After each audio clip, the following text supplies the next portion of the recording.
Buenos días, hermanos. Hoy vamos a estar en 1 Corintios 15, del 1 al 11.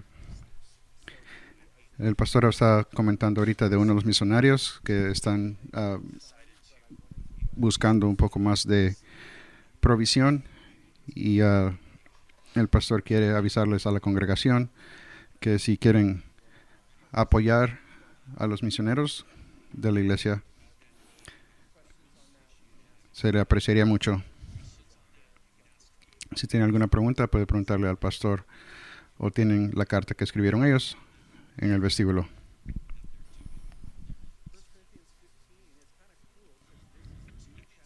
1 Corintios 15 es bonito porque es el capítulo acerca de la resurrección. Y es bonito que estamos hablando de la resurrección esta semana y la encarnación o la Navidad la próxima semana. Cada vez que pienso de la Navidad, pienso al propósito porque vino Jesús. Pero la realidad es que Él vino para que nosotros podamos tener perdón de nuestro pecado y eso tomó que Él muriera en la cruz. Vemos que Él vino con propósito para nuestra salvación. Ese es un elemento del Evangelio y es la resurrección, que Jesús salió de la tumba y como creyente en Jesús tú vas a levantarte también de la tumba. Hay más en la vida de lo que estamos experienciando aquí. Viene un día mejor mañana. Este es el capítulo que habla de la resurrección, pero la razón por qué está escrito por Pablo, en vez de él decir, voy a escribir doctrina en la resurrección, la razón por qué lo escribió es porque había un problema en Corinto, donde algunos estaban diciendo que no había resurrección. Mira el versículo 12 del capítulo 15. Dice, pero si se predica que de Cristo que resucitó de los muertos, ¿cómo dicen algunos entre vosotros que no hay resurrección de muertos? Entonces esto es algo que estaba pasando en Corinto y es un problema que Pablo habló de eso cuando él estuvo en Atenas, cuando él estaba hablando con los filósofos acerca del día de juicio que venía, por cual Dios iba a juzgar al mundo de quien él levantó. Dice en Hechos 17:32, pero cuando oyeron lo de resurrección de los muertos, unos se burlaban y otros decían, ya te oiremos acerca de esto otra vez. Eso fue en Atenas. Él estaba escribiendo a la iglesia en Corinto, en Grecia, y el problema era de la idea de la resurrección. Entonces el propósito por qué escribió esto, que es bueno para nosotros, porque nos da doctrina acerca de la resurrección, pero él va a ser un punto fuerte de por qué la resurrección es importante, que es parte del Evangelio, parte del mensaje que él predicó y las consecuencias que tenía, y eso lo veremos cuando regresemos de Navidad. Lo que vamos a ver hoy son solo los primeros 11 versículos del capítulo 15, así que vamos a leer la sección y luego vamos a regresar a hacer unos puntos. 1 Corintios 15, capítulo 15, versículo 1, dice, además os declaro, hermanos, el Evangelio que os he predicado, el cual también recibisteis, en el cual también perseveráis, por el cual asimismo, si retenéis la palabra que os he predicado, sois salvos, si no creísteis en vano. Porque primeramente os he enseñado lo que asimismo recibí, que Cristo murió por nuestros pecados, conforme a las Escrituras, y que fue sepultado, y que resucitó al tercer día, conforme a las Escrituras, y que apareció a Cefas, y después a los 12. Después apareció a más de 500 hermanos a la vez, de los cuales muchos viven aún, y otros ya duermen. Después apareció a Jacobo, después a todos los apóstoles. Y al último de todos, como a un abortivo, me apareció a mí. Porque yo soy el más pequeño de los apóstoles, que no soy digno de ser llamado apóstol, porque perseguía a la iglesia de Dios. Pero por la gracia de Dios soy lo que soy, y su gracia no ha sido en vano para conmigo. Antes he trabajado más que todos ellos, pero no yo, sino la gracia de Dios conmigo. Porque o sea yo, o sean ellos, así predicamos y así habéis creído. Entonces él casi nos da una definición del Evangelio en el versículos 3 y 4. Alguien dígame, ¿qué quiere decir Evangelio? Sí, son buenas noticias. Lo interesante es que en el versículo 1, donde él dice que os he predicado, la palabra predicar quiere decir las buenas nuevas, y es lo que quiere decir evangelio. Y el evangelio es la muerte, el sepulcro y la resurrección de Jesucristo. Y él empieza diciendo, os declaro, hermanos. Es como decirles, ok, vamos a ver esto otra vez, vamos a hablar de esto. Ya lo hablamos una vez, pero lo vamos a hablar otra vez. El hecho de que el evangelio fue predicado a ellos, que ellos lo recibieron, es en lo que ellos están parados, en esa fe, por estas buenas noticias. Y luego dice en versículo 2, por el cual asimismo, si tenés la palabra que es eficaz, sois salvos. Eso es lo que les va a traer salvación. Dice algo similar en Romanos 1:16, donde dice, porque no me avergüenzo del evangelio, porque es poder de Dios para salvación a todo aquel que cree, al judío primeramente y también al griego.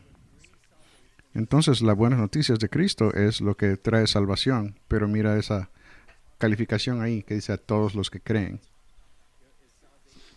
Y vamos a hablar de eso un poco. ¿Cómo se salva a alguien? ¿Es la salvación universal? ¿Es porque murió Jesús? ¿Todos son salvos? No, hay una parte, y es lo que vemos en esa parte, es de poner nuestra fe en Jesús, es de creer en Él, quién Él es y lo que Él ha hecho por nosotros. Entonces Él dice en el versículo 2, sos salvos si no creíste en vano. Creo que la idea no es perseverancia, que tienes que agarrarte a esto o vas a perder la salvación algún día. Creo que la idea es que habían unos que estaban negando la resurrección, que vimos en el versículo 12. Entonces, en la realidad, están diciendo que el evangelio no era verdad. Entonces, era aparente que ellos no habían recibido el evangelio. Entonces, Él les dice, si no creíste en vano. Entonces, dice en el versículo 3 la definición de lo que es la buena noticias. Porque primeramente os he enseñado lo que yo asimismo recibí. Esto es de importancia de decirles, yo les he dado lo que yo mismo recibí. Y luego dice, que Cristo murió por nuestros pecados. Y no solo es que Jesús murió, es por qué murió. ¿Ve eso? ¿Por qué murió? Por nuestros pecados. Ese es el propósito, esa es la parte importante de su muerte. Él no murió por algo que Él hizo mal. Él murió por lo que nosotros hicimos mal. Él murió para tratar con nuestro pecado. Ese era el punto de que Él viniera. Es el pecado lo que nos separa de Dios. Si regresas al jardín de Edén, el pecado de ellos fue lo que los expulsó de la presencia de Dios. Eso ha creado la separación y Jesús murió para traer reconciliación, para encargarse del pecado. Cuando Dios trajo a los hijos de Israel de Egipto, los trajo al monte Sinaí y fue en el monte Sinaí donde Él entró en pacto con los hijos de Israel. Él les dio sus leyes para decirles, esto es lo que Dios quiere, eso es quién es Dios, eso es lo correcto, lo incorrecto. Y Él les dio la instrucción de cómo construir el tabernáculo, que era un lugar para que ellos pudieran adorar. El tabernáculo no era para que ellos vinieran a abrir himnarios y cantar. El tabernáculo fue construido ¿para qué? Fue para que tener sacrificios. Mataban animales en el tabernáculo. Ese era el propósito de tenerlo. En el libro de Levítico, los primeros 8 o 9 capítulos habla de qué animales traer y por qué traerlos. ¿Y cuál era el punto de tener esos animales, de que mataran esos animales? Era una manera de que vieran cómo se podía perdonar el pecado. La Biblia dice que la paga del pecado es la muerte. También dice que el alma que peque morirá. Entonces nosotros merecemos tener muerte por nuestro pecado. Pero aún en ese tiempo, cuando Dios entró al pacto con Israel, Él hizo esta manera de que un sustituto pueda venir a pagar el pecado. En vez de que la persona tenga que morir por su pecado, un animal puede venir y el animal puede morir. Y satisfacer la justicia de Dios, porque la justicia de Dios este es el penalty por hacerlo mal. Entonces tiene que haber justicia. Y esa es una manera de hacer eso. Y la persona misma podría tener perdón. En Levítico 17:11 dice, porque la vida de la carne en la sangre está. y yo os la he dado para hacer expiación sobre el altar por vuestras almas. Y la misma sangre hará expiación de la persona. La idea es que la vida de la carne está en la sangre. Si quitas la sangre, ya no hay vida. La idea es vida por vida. Tu vida tiene que ser dada por tu pecado, pero ahora la vida de este animal será dada para que tú puedas tener perdón. Una forma simple de verlo es como decir que si te dan un ticket por ir muy rápido, el juez dice, tienes que pagar tanto, no tienes el dinero, pero alguien tiene el dinero y te dice, aquí está mi dinero. Es un sustituto para que la justicia pueda ser servida. Cuando Juan Bautista miró a Jesús, él dijo, aquí viene el Cordero de Dios que quita el pecado del mundo. Pregunta, ¿por qué se refirió a Jesús como el Cordero de Dios? Porque era la forma de llenar la ley. El sistema de sacrificio estaba apuntando a la venida de Jesús. Y vemos en Hebreos que la sangre de toros y cabras nunca podían quitar el pecado. Y podremos preguntarnos que cómo estaban ellos bien con Dios. Y es porque ellos por fe estaban haciendo lo que Dios les dijo que tenían que hacer. La salvación es por fe, es la gracia de Dios y el hombre recibiendo o rechazando eso. Pero la imagen estaba apuntando a lo que Dios iba a hacer en su tiempo perfecto. Cuando viniera el tiempo, como dice en Gálatas 4, Dios mandó a su Hijo. Entonces eso estaba señalando lo que iba a hacer Dios, a traer a su Hijo para que su Hijo diera su vida. Cuando yo empecé a ser cristiano, yo tenía problemas con eso.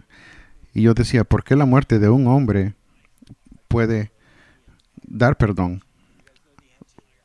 para todo el mundo? ¿Y saben la respuesta? Él no era solamente un hombre, era más que solo un hombre. Él es Emmanuel, Dios con nosotros. Es el Hijo de Dios eterno, la sangre de Él es muy valorosa para nosotros. Cualquier persona en el planeta que elija recibir su perdón es la clave de por qué murió Jesús, para ponernos bien con Dios. Y como dice aquí en el versículo 3, porque que Cristo murió por nuestros pecados conforme a las Escrituras. Si vamos al Antiguo Testamento y vemos que está predicho que el Mesías vendría en Isaías 53, donde dice que Él viene como un cordero, y todo el concepto es la sustitución. Vemos a Salmo 22 y vemos específico donde habla de que le traspasaron sus manos y sus pies, y eso fue escrito 1000 años antes de la crucifixión. Fue predicho de lo que iba a hacer. Creo que también se mira en la tipología. Lo miramos en Génesis 22, cuando a Abraham se le da la instrucción de tomar a su hijo, y se refiere a Isaac como su único hijo, quien ama. Es la primera vez que se usa la palabra de amor en la Biblia, que lo lleva a un viaje de 3 días para ofrecerlo como sacrificio. Y en esa misma montaña, 2000 años después, un padre daría a su hijo ahí. Entonces el Evangelio, que Él murió por nuestro pecado de acuerdo a las Escrituras, y luego en el versículo 4 dice que fue sepultado, y creo que eso lo que quiere decir es que Él murió. Sepultado quiere decir que Él murió, al igual que las apariencias de que vimos, habla de que está vivo. Entonces la sepultura viene después de la muerte, como las apariencias viene a decir después de que resucitó. Entonces Él murió por nuestros pecados de acuerdo a las Escrituras, y al tercer día se resucitó de acuerdo a las Escrituras. ¿Por qué es importante la resurrección? Porque Él murió por nuestros pecados. Entonces, ¿por qué es importante? ¿Por qué no es que nomás Jesús murió por nosotros y ahí queda todo? Tengo 2 razones por qué pienso que es importante. Una de esas es que trajo validez a lo que Él decía. Cuando Él estaba ministrando en la tierra, Él dijo varias cosas directas. Él dijo, yo soy el camino, la verdad y la vida. Nadie viene al Padre excepto por mí. Él hizo el reclamo de que Él era el único camino al cielo. Y si tú crees en eso y dices, yo creo que Jesús es el único camino, y si piensas que estás en otra religión, estás equivocado, tu vida está mala, la mía está buena, te haces exclusivo, pero tienes que darte cuenta que no es tú, es Jesús. Él es el que dijo, yo soy el camino. Él no dijo, soy un camino, él dijo, yo soy el camino. Piensa en la lógica, ¿por qué es Jesús el único camino? ¿Qué es el problema que nos separa de Dios? Es el pecado. Tiene que haber algo hecho y Jesús es el único sacrificio que puede traer perdón por el perdón del mundo, por quien es Él. Creo que eso trae validez a los reclamos. Y cuando los líderes religiosos le preguntaban, ¿qué señal nos das? La única señal que Él les dio fue la resurrección. Él les dijo, como Jonás estuvo 3 días y 3 noches en el vientre del gran pez, el Hijo del Hombre también estará 3 días y 3 noches en el corazón de la tierra, dando la señal de que Él iba a estar muerto y que iba a resucitar. Eso también lo vemos en Juan capítulo 2. Y Él les dijo, destruye este templo y en 3 días lo levantaré otra vez. Y ellos pensaban que estaban hablando del templo de Herodes, diciendo que por 46 años estuvieron construyéndolo, pero Él estaba hablando del templo de su cuerpo. Él les decía, ustedes van a destruir este templo y en 3 días lo voy a levantar otra vez. Otra vez, ¿cuál fue la señal que dio? Fue la resurrección. Lo primero que veo es que trae validez a los reclamos que Él hizo. Si no crees quién soy, morirás en tus pecados. ¿Qué señales dio? La de Jonás. Otra cosa que viene a mi mente es el hecho que si Él está vivo, Él es nuestro mediador a Dios, como un abogado. Como la imagen en el Antiguo Testamento, los sacerdotes eran las personas, los intermediarios, que agarraban la ofrenda de los israelitas y iban frente a Dios y recibían la verdad de Dios y la palabra de Dios, y ellos iban frente a los hombres de parte de Dios. La Biblia nos dice que hay un mediador, que es Cristo Jesús. También nos dice que Él es nuestro gran sacerdote, sumo sacerdote, que vive para interceder por nosotros. Entonces Él es el que está vivo, que puede traernos frente al Padre. Si lo piensas de esa manera, es importante que Él está vivo. Si no estuviera vivo, tiene importancia.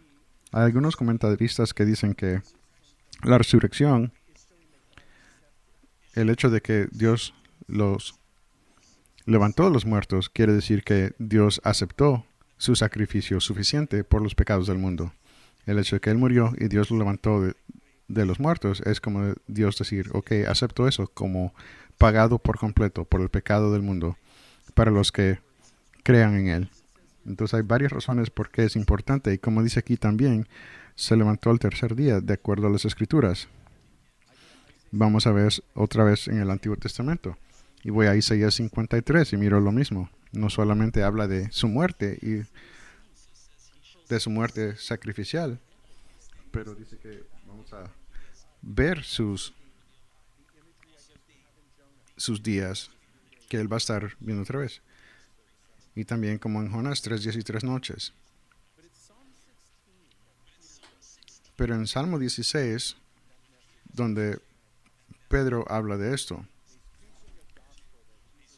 y él está predicando de que Jesús murió por el pecado del mundo y se levantó del Seol.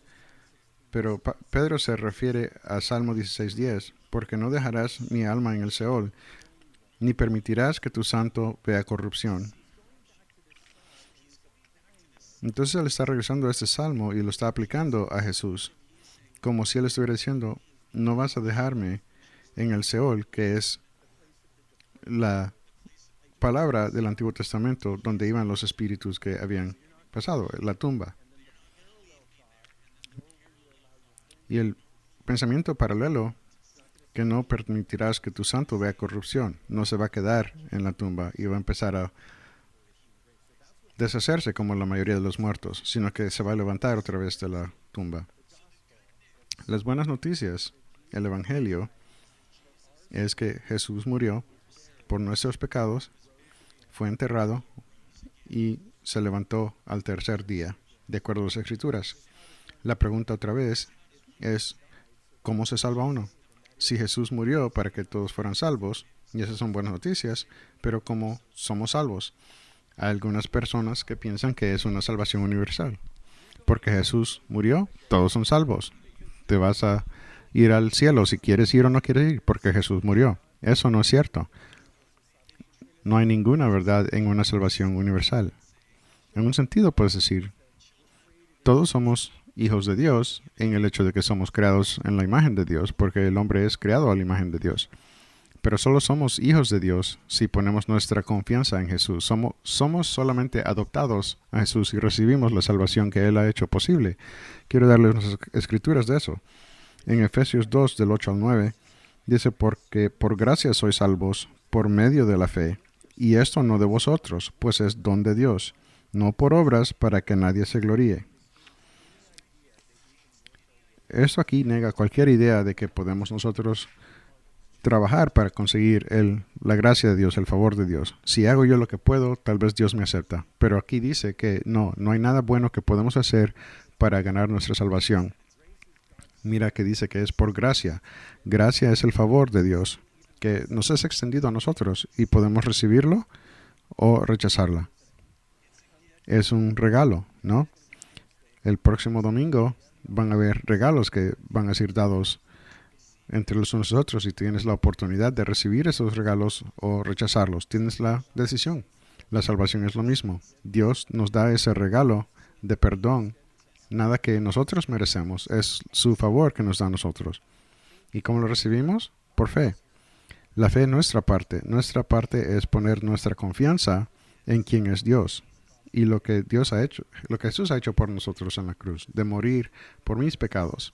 Él fue la sustitución, el sacrificio sustitucionario, y Él agarró el juicio que yo merecía, y eso es recibirlo por fe. En Romanos capítulos 10, versículos 9 y 10 dice que si confesares con tu boca que Jesús es el Señor, y creyeres en tu corazón que Dios lo levantó de los muertos, serás salvo. Porque con el corazón se cree para justicia, pero con la boca se confiesa para salvación. Entonces tenemos una idea aquí de lo que toma de ser salvo. Y dice, tú confesas con tu boca, es algo que tú tienes que hacer. Y creyeres en tu corazón, es algo que cada uno de nosotros tiene que hacer o no hacer. Confesar que Jesús es el Señor. ¿Qué es eso? Estoy diciendo que Jesús es más que un hombre, primero que todo. Estoy diciendo que Él es el Señor. Y no solo es el Señor, sino que es Señor de mi vida, porque estoy confesándolo como Él que fue que murió por mí.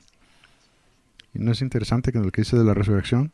Y si creyeres en tu corazón que Dios lo levantó de los muertos, eso es parte del Evangelio, de las buenas noticias, que Jesús murió y se levantó otra vez. Y en esencia lo que estamos haciendo es creyendo que Él es quien dijo que era, que Él es más que solo un hombre y que Él se levantó de la tumba. Es algo diferente de decir generalmente, yo creo que en Dios. Durante esos 5 años donde alguien me estaba hablando y me decían, ¿tú crees que hay en Dios? Yo diría, sí, yo creo que en Dios. Si me preguntaran, ¿yo cristiano? Yo les hubiera dicho, no soy cristiano. ¿No crees que cada uno de nosotros sabemos si en realidad hemos confiado en Jesús como nuestro Salvador o no? Si le hemos dicho a Jesús, yo quiero que me perdones por mis pecados, quiero que seas el Señor de mi vida, es una decisión que hacemos. No es nada que nos podemos ganar, pero es algo que podemos recibir o es algo que podemos rechazar. Y Dios nos ha dado la habilidad de hacer eso.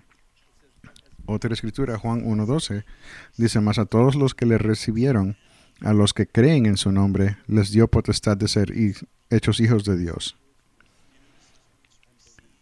Mira las palabras, le recibieron y lo que creen, de recibir y creer. Recibiéndolo como tu Salvador, como tu Señor, y de creer. ¿Y qué quiere decir eso? Quiere que estás poniendo todo en un lugar. Él es el que puede pintar el camino. Creo que fue una película donde la esposa de alguien se salva y ella está tratando de compartir a su esposo y él no se salva, pero lo que ella aprendió en la iglesia Y ella dice, recibir más creer quiere decir ser. Cuando lo recibes como tu Señor y Salvador, cuando crees en Él con tu corazón, eso te hace ser un hijo de Dios. Hablamos de salvación universal. ¿Son todos hijos de Dios? No adoptados en la familia de Dios. Tenemos que recibirlo y creer en Él. Es una invitación que es extendida a cada uno de nosotros. Y creo que todos nosotros sabemos si hemos cometido nuestra vida al Señor o no. Yo sé que yo lo sabía. Y yo no crecí en una iglesia, pero yo sé que yo no había entregado mi vida a Dios. Y yo no quería. Yo quería vivir mi vida de mi manera. Y la palabra de dejar mi vida, yo decía, no quiero hacerlo. Pero cuando conocí, dije, Señor, ya no quiero hacerlo a mi manera, quiero hacerlo a tu manera. Esas son las buenas noticias. Ese es el Evangelio, que Él ha hecho la manera, el camino. Si estás escuchando hoy y nunca has confiado en Jesús, quiero animarte que lo hagas. Como Pablo dice, les rogamos que se reconcilien con Dios, porque mañana vendrá un día donde vamos a cruzar a la eternidad y queremos estar con Dios. ¿Y cómo es eso? Tenemos que poner nuestra confianza en Jesús. Si tienes alguna pregunta, puedes venir a hablar conmigo después. Entonces, Él fue sepultado. En versículo 5 dice que apareció a Cefas. ¿Y quién es Cefas? Él es Pedro. Entonces el nombre de Pedro primero era Simón y Jesús le cambió el nombre a Cefas. Y Cefas es arameico para piedra. Pedro, Petras es el griego para piedra. Entonces Cefas y Pedro es el mismo. Y no se nos dan detalles acerca de esto. Nomás se nos dice que apareció a Cefas. Y no es diciendo necesariamente que fue el primero quien le apareció. Porque creo que fue María Magdalena la primera a quien se le apareció. Pero en nuestra historia aquí dice que le apareció a Cefas o a Pedro. No tenemos muchos detalles, pero es insignificante. Porque recuerda lo que hizo Pedro. Lo negó. Negó que lo conocía. Cuando estaba en la corte, 3 veces les dijo, yo no lo conozco. Porque Lucas nos dice que cuando lo había negado la tercera vez, que Jesús lo miró, y fue cuando cantó el gallo. Entonces, esta es la última vez que Pedro tuvo alguna interacción con Jesús, hasta que leemos esto aquí, que se le apareció a Cefas. Uno de los pasajes que me hace precioso está en Marcos, y es cuando las mujeres fueron a la tumba y la tumba está vacía y los ángeles les hablan. En Marcos 16, versículos 6 a 7, dice, mas él les dijo, no os asustéis, buscáis a Jesús Nazareno, el que fue crucificado, ha resucitado, no está aquí, mirad el lugar en donde le pusieron, pero id, decid a sus discípulos y a Pedro, que él va delante de vosotros a Galilea, ahí le veréis como os dijo. Y creo que eso es significante, que el nombre de Pedro está ahí. Porque si las mujeres hubieran venido a los discípulos, le dijeron, fuimos a la tumba, estaba vacía, hubo un ángel que nos dijo que estaba vivo, y nos dijo, ve a decirle a sus discípulos que vayan a Galilea, y ahí los van a ver. Y Pedro hubiera pensado, él no quiere verme a mí por lo que hice a él. Pero cuando ponen la distinción, que él te mencionó a ti por nombre, él tal vez te ha dicho, oh, esto está bonito, o tal vez no. Y si recuerdas en Juan, cuando Jesús le está diciendo a Pedro, ¿recuerdas cuando decía, Pedro, ¿me amas? Y Jesús le estaba dando la comisión.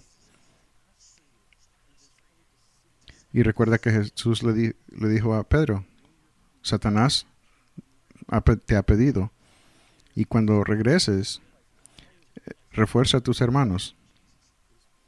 Y recuerda que todos los apóstoles lo dejaron a Jesús.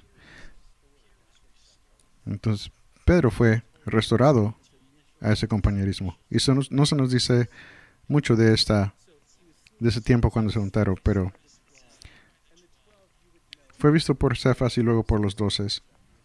Y los 12 eran los 12 originales que estuvieron con Jesús. Es interesante, ¿no? Porque Pedro es el principal. Él siempre es el que ha sido mencionado primero y luego está Santiago y Juan, y los 12 que están en la lista. Entonces está la designación de los 12. Pero cuando dice aquí que fue visto por los 12, pues no era literalmente 12, porque falta uno, y ese era Judas. Judas se había suicidado. Y cuando leemos que Jesús se les apareció, Tomás tampoco está ahí en la primera interacción. Creo que la idea de los 12 es una designación de los originales apóstoles, discípulos, a quienes Jesús había llamado. Es interesante también en Hechos 1, vemos que se levantan los discípulos y dicen, tenemos que reemplazar a Judas, agarrar a la persona doceava. Tal vez lo hicieron porque eran 12 tribus de Israel. Tal vez porque dijeron éramos 12 apóstoles. ¿Y con quién reemplazaron a Judas? Quería ver quién es, porque no sabemos nada de él. Era Matías. ¿Con quién fue que reemplazaron a Judas? ¿Y quién pensamos que tal vez sería el 12? Pablo. Yo pienso eso también. Y tal vez ellos decidiendo, tal vez era otra cosa que tal vez ellos estaban tratando de hacer el trabajo de Dios.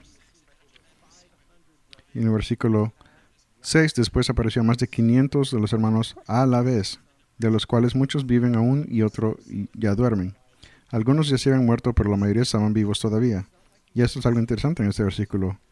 No es para decir que se les apareció a 2 aquí, a otro allá, sino que tenemos 500 personas a la misma vez que lo vieron. Es algo que no se podía negar. Es un testimonio poderoso. Quiero leer esto de Hechos 1. Hechos 1, 1 al 3 dice, en el primer tratado, oh Teófilo, hablé acerca de todas las cosas que Jesús comenzó a hacer y a enseñar, hasta el día en que fue recibido arriba, después de haber dado mandamientos por el Espíritu Santo a los apóstoles que había escogido, a quienes también, después de haber padecido, se presentó vivo con muchas pruebas indubitables, apareciéndoseles durante 40 días y hablándoles acerca del reino de Dios.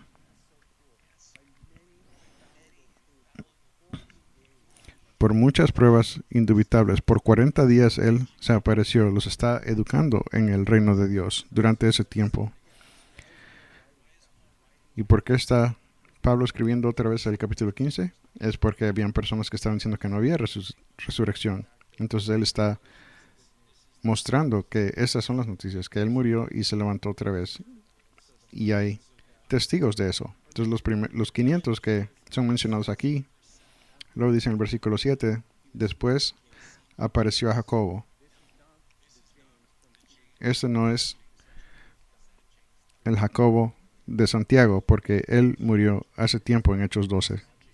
Este es otro a quien ellos conocían, porque Pablo lo conocía y lo está mencionando. Y este era el líder de la iglesia en Jerusalén. Jacobo era el líder de las iglesias en Jerusalén. Y se cree que él era el medio hermano del Señor. En Mateo 13, creo que es versículo 55, menciona a Santiago o a Jacobo, los hermanos de Jesús.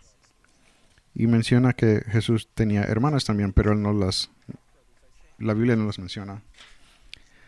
Y era medio hermano de Jesús, porque Jesús fue nacido de la Virgen y su padre era Dios, milagrosamente concebido por el Espíritu Santo, pero sus medio hermanos serían nacidos de José y María.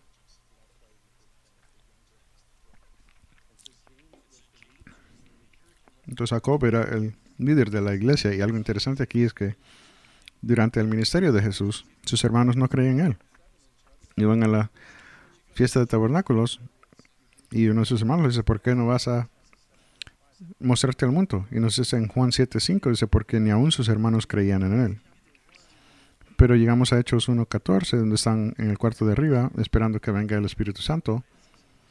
Y dice en versículo 14, todos estos perseveraban unánimes en oración y ruego con las mujeres, y con María, la madre de Jesús, y con sus hermanos. Entonces, ¿qué pasó entre Juan 7, cuando sus hermanos no creen, y Hechos 1, cuando sus hermanos ya sí creen. Y creo que, como dice 1 Corintios 15, donde dice que se les apareció a Jacobo, que era su hermano. Tal vez está diciendo, Jesús, estás vivo. Y tal vez eso fue lo que lo hizo creer. De ver a su hermano vivo, victorioso. Y luego dice que a todos los apóstoles, eso quiere decir a todos los creyentes que habían sido designados como apóstoles. En versículo 8 dice, y al último de todos, como un abortivo, me apareció a mí. Entonces Pablo no era uno de los 12 originales discípulos. Él miró a Jesús, como dice en Hechos 9, en el camino a Damasco, donde Jesús le habla. Hay varias veces en Hechos donde Jesús le habla a Pablo y hace aquí el decir que sí lo había visto. Pero dice en versículo 9, porque yo soy el más pequeño de los apóstoles, que no soy digno de ser llamado apóstol, porque perseguía la iglesia de Dios. Cuando leemos de Pablo en Hechos 7, él se conocía como Saulo en ese punto. Y él estuvo ahí de acuerdo con la muerte del primer mártir. Y nos dice en Hechos 8:3, dice, y Saulo asolaba a la iglesia, y entrando casa por casa arrastraba a hombres y a mujeres y los entregaba en la cárcel. Entonces puedes ver que Pablo estaba enfuriado y él encontraba a cualquier creyente y los llevaba a la cárcel. Luego en Hechos 22:4, cuando le está testificando a los judíos, dice, perseguía yo este camino hasta la muerte, prendiendo y entregando en cárceles a hombres y a mujeres. Entonces son cosas serias, no nomás de decir, tú eres uno de esos cristianos, ¿verdad? No era nada leve. Él los estaba llevando a la cárcel y él estaba de acuerdo cuando los querían matar. Y ahora él dice, yo no merezco ser un apóstol. Pero Pablo es el ejemplo principal. Si Pablo puede ser perdonado, tú puedes ser perdonado también. Por tanto, enojo que él tenía contra la iglesia. Entonces él se refiere a sí mismo como el menor de los apóstoles. Mira esto en Efesios capítulo 3:8. Dice, a mí, que soy menos que el más pequeño de todos los santos, me fue dada esta gracia de anunciar entre los gentiles el evangelio de las inescrutables riquezas de Cristo. Y cuando le escribe a Timoteo, dice, palabra fiel y digna de ser recibida por todos, que Cristo Jesús vino al mundo para salvar a los pecados, de los cuales yo soy el primero. Puedes ver que él es el más pequeño de los apóstoles y él es el primero de los pecadores. Entonces él está diciendo, yo no merezco ser llamado apóstol. ¿Por qué otra vez? Porque él persiguió la iglesia de Dios. Pero mira el versículo 10. Pero por la gracia de Dios soy lo que soy. Por la gracia de Dios. Si lo piensas en tu propia vida, yo soy quien soy. Mi pasado huele feo, pero mi vida está tanto mejor ahora y es por la gracia de Dios. Yo no puedo acreditar a mí mismo por eso y creo que es lo que está diciendo Pablo aquí.